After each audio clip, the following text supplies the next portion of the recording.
नमस्कार दोस्तों, जय हिंद जय भारत। कैसे हैं आप सब लोग। दोस्तों, यूपीएससी प्रीलिम्स 2025 का रिजल्ट जारी हो गया और हर बार की तरह इस बार भी ना तो हमें कट ऑफ बताई गई, ना ही हमें प्रीलिम्स की आंसर कीज बताई गई, और इस बार भी हमें यह नहीं पता है कि कितने क्वेश्चन डिलीट या ड्रॉप किए जाएंगे। तो वे सभी अभ्यर्थी जिनका प्रीलिम्स क्वालिफाई हुआ है, उन सभी को मैं शुभकामनाएं देता हूं। और वे सभी बच्चे जिनके मन में बहुत सारे डाउट्स हैं और उनके एग्जाम भी इस बार क्लियर नहीं हुआ है, और उनके मन में कौन कौन से डाउट्स हैं, इस बारे में हम चर्चा करेंगे। और सबसे पहला प्रश्न जो उनके मन में है कि सर, क्या अभी भी कोई होप है, क्या अभी भी कोई आशा बची हुई है, क्या अभी भी हमें आंसर कीज कट ऑफ जारी की जा सकती है, क्या अभी भी रिजल्ट रिवाइज हो सकता है। इन सभी बातों के ऊपर चर्चा करेंगे इस वीडियो के माध्यम से, क्योंकि कमेंट्स के माध्यम से और मैसेज के माध्यम से आपको सारी बात पर चर्चा करना बड़ा ही मुश्किल है। तो एक बार में ही सभी अभ्यर्थियों के साथ हम इस वीडियो के माध्यम से चर्चा कर सकते हैं। पहली बात, जो बच्चों के मन में जो सबसे बड़ा डाउट है वो है कि प्रीलिम्स के रिजल्ट में इस बार सीरीज में बहुत सारे रिजल्ट देखे गए हैं, बहुत सारे ट्रिपलेट देखे गए हैं।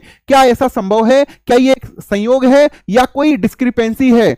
तो इसके बारे में भी हम चर्चा करेंगे। देखिए बच्चों, यदि ये संयोग है तो ये बहुत ही दुर्लभतम संयोग है, कि पहले भी हम रिजल्ट देखते थे और प्रीलिम्स में इस तरह की जो ट्रिपलेट देखना बड़ा ही रेयर माना गया है। दूसरी बात, बच्चों के मन में दूसरा ये डाउट है कि सर, एक सेंटर से तो नॉर्मल से 11 गुने बच्चे ज्यादा सिलेक्ट होते हैं और दूसरे किसी सेंटर से नाम मात्र के बराबर भी बच्चे सिलेक्ट नहीं होते हैं। तो क्या इतना बड़ा फर्क है? क्या एक सेंटर पर जो आने वाले बच्चे हैं इतने ब्रिलियंट हैं कि 10 गुना बच्चों का सिलेक्शन हो जाए, और एक सेंटर पर आने वाले बच्चे इतने कमजोर हैं कि उनके बिल्कुल भी सिलेक्शन ना हो? तो ये एक बहुत बड़ा डाउट बना। दूसरा डाउट ये बना कि बच्चों ने कहा कि सर, प्रीलिम्स का जो सेकंड पेपर था, सीसेट था, उसमें हमारे से आगे वाला जो अभ्यर्थी, एक बच्चे ने यह भी कमेंट किया कि हमसे आगे वाला अभ्यर्थी अवेलेबल नहीं था, उसने एग्जाम नहीं दिया, फिर भी उसका एग्जाम क्लियर हुआ है, प्रीलिम्स क्वालिफाई हुआ है। तो यह कैसे संभव है? देखिए, मुझे तो सबसे पहले तो ये जो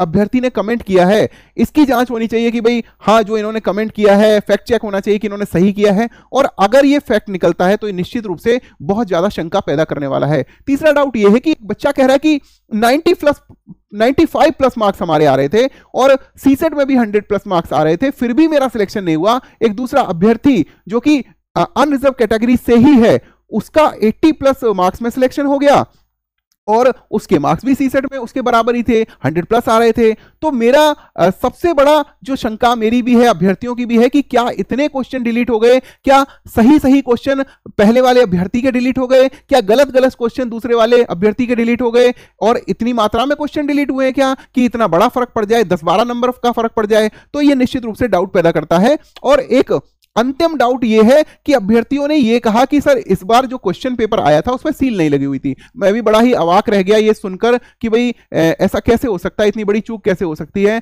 और अब बात करेंगे कि क्या अभी भी कोई आशा है, क्या अभी भी कोई होप बची हुई है। तो दोस्तों, 2023 में माननीय सुप्रीम कोर्ट में एक पिटीशन डाला गया था जो कि टाइमली आंसर कीज और कट ऑफ को रिलीज करने के बारे में था, लेकिन यूपीएससी ने इसमें यह दलील दी कि सर, ये बहुत ज्यादा बड़े नेशनल इंटरेस्ट को या पब्लिक इंटरेस्ट को सर्व नहीं करता है, इसलिए सुप्रीम कोर्ट ने उसको खारिज कर दिया था। और माननीय सुप्रीम कोर्ट में 2024 में भी एक याचिका डाली गई है और उस याचिका में अभी यह हुआ है कि अभी कोई फैसला नहीं हुआ है, लेकिन माननीय सुप्रीम कोर्ट ने श्री जयदीप गुप्ता, जो कि एक प्रख्यात अधिवक्ता हैं, उनको एमिकस क्यूरी के रूप में कोर्ट को सलाह देने के लिए नियुक्त कर दिया है। तो इसके बारे में भी हम खबर देख सकते हैं कि यह द हिंदू की खबर है। SC appoints amicus curiae to examine plea on disclosure of answer keys marks of the civil services exam. The Supreme Court has appointed an amicus curiae to assist on plea of civil services aspirants seeking direction of the UPSC for disclosure of answer keys,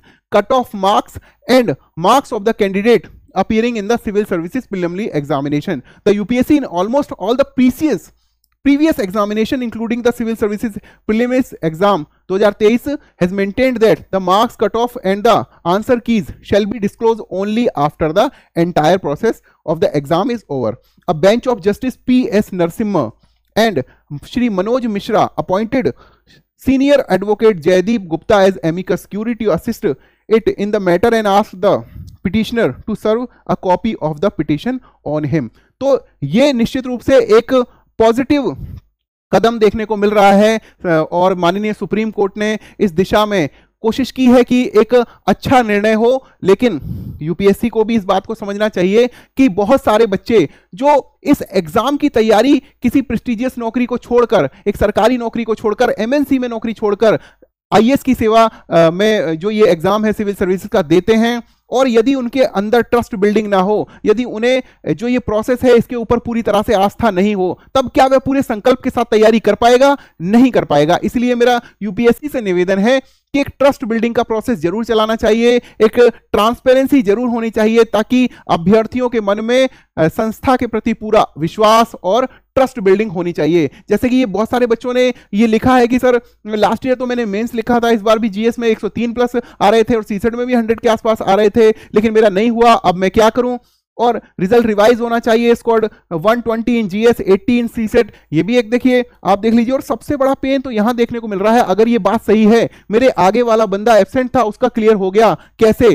तो ये एक निश्चित रूप से एक सवाल खड़ा करता है। Already I have email to honourable president, we are the civil services aspirant, don't sit silent, raise your voice. तो बच्चे भांति भांति तरीके से, अब ये देखिए केवल यूआर का नहीं, एससी कैटेगरी का बच्चा ये कह रहा है कि मेरा 84 आ रहा है जीएस में और 77 मार्क्स आ रहे हैं सीसेट में, क्वालिफाई नहीं हुआ। और यहां पर एसटी कैटेगरी का बच्चा कह रहा है कि 130 प्लस जीएस कैटेगरी में जीएस में आ रहे हैं और 80 प्लस आ रहे हैं सीसेट में, फिर भी सिलेक्शन नहीं हो रहा।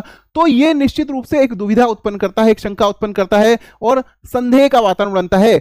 अगर ये बच्चा पूरी क्वालिटी के साथ अगली बार तैयारी करना चाहता है, और अगर यूपीएससी चाहता है कि बच्चे पूरे ट्रस्ट के साथ अगली बार पूरी क्वालिटी के साथ तैयारी करें, तो उनको निश्चित रूप से ये पता होने का अधिकार होना चाहिए कि इस बार उनकी क्या गलती हुई। अगर इस बार की गलती हमें पता होगी, तभी हम अगली बार उसमें सुधार कर पाएंगे। तो इन्हीं सभी शब्दों के साथ मैं आप सभी से निवेदन करता हूं कि आप जो भी निवेदन करें, प्रार्थना करें, यूपीएससी से बहुत ही शांतिपूर्ण तरीके से होना चाहिए, और इसमें किसी भी मतलब असंवैधानिक तरीके का प्रयोग नहीं होना चाहिए। तो इन्हीं सभी शब्दों के साथ मैं आप सभी से विदा लेता हूं, और आप सभी से आशा करता हूं कि आप अपनी तैयारी अच्छी तरह से करेंगे, और 2026 के लिए जो बच्चे तैयारी करना चाहते हैं वो हमारे आरोहण बैच से, हमारी एप्लीकेशन और हमारे YouTube चैनल के माध्यम से आपको आरोहण बैच की तैयारी की जाएगी, जिसमें हम 11+3 रणनीति के बारे में बात करेंगे। और 11+3 रणनीति ऐसी है